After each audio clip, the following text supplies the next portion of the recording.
Now, a 62-year-old man is due to appear in court for the murder of 19-year-old Osiphayo Zenani, who was shot in the head and died during violent land occupation protests in Kraaifontein on Saturday.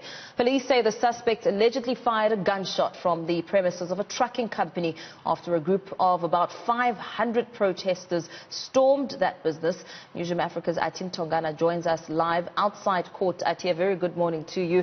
Very heartbreaking to learn that what started off as a land situation, a land invasion, people saying that they are backyard dwellers, they've been affected by COVID-19, has now turned into something as tragic as this.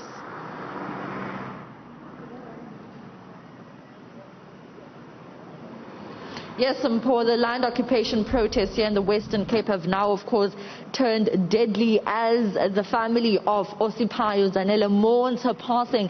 She was shot in the head on Saturday afternoon at around 3 p.m. That's when about 500 protesters, remember, like you rightfully put it, those are backyard dwellers, most of them people who can no longer afford to pay rent, have decided to occupy vacant pieces of land across the Cape Metropole. Now, I do need to put it on record that we have spoken to the economic freedom fighters in the province, and they have been encouraging residents across the Cape Metropole to actually go out and occupy vacant pieces of land. But of course, on Saturday, that resulted in the death of this 19-year-old.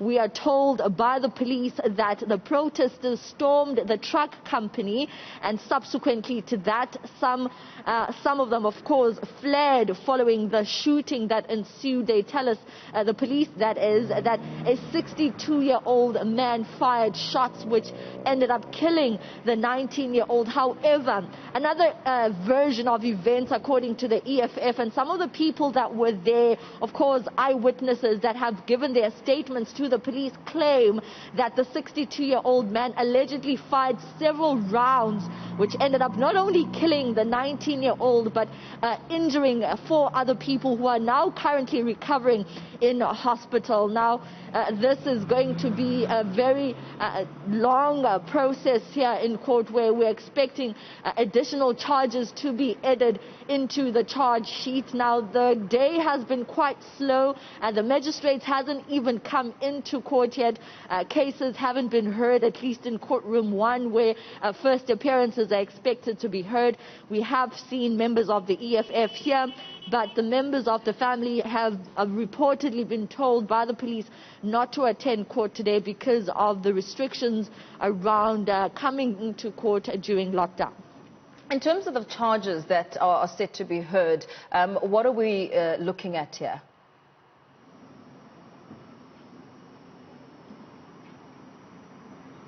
So, of course, the 62-year-old man has been charged for murdering 19-year-old Osiphayo Zenani, but there might be additional charges of attempted murder. Remember, eyewitnesses claim that 4 more people who are also injured and wounded during the shooting are now recovering in hospital. In fact, police were not able to ascertain and obtain some of their statements as a result of them being unconscious in hospital. So we understand that there might be additional attempted murder charges. But I do need to mention that we did have an interview a couple of days ago, or rather about a week ago, with the mayor of Cape Town, Dan Plato, and he put it out to say that they have been monitoring all these land occupation protests across the Cape Metropole. Remember, this incident in Kraaifontein is not unique. We've seen land occupation protests taking place all over the Cape Metropole. We're talking about areas like Kraaifontein,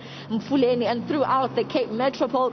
And the mayor said to us that come the end of lockdown, they will be conducting mass evictions. So we'll see more and more clashes between law enforcement officers and, of course, residents who are protesting to occupy vacant pieces of land across the Cape Metropole. The mayor has condemned this incident, saying it is very illegal, of course, for residents to just try and invade pieces of land across the Cape Metropole without following proper procedures. But on the other hand, you have residents that are adamant. They've already started building in many of these areas. They've moved in with their furniture inside their homes, and they are telling us that they will not be moving.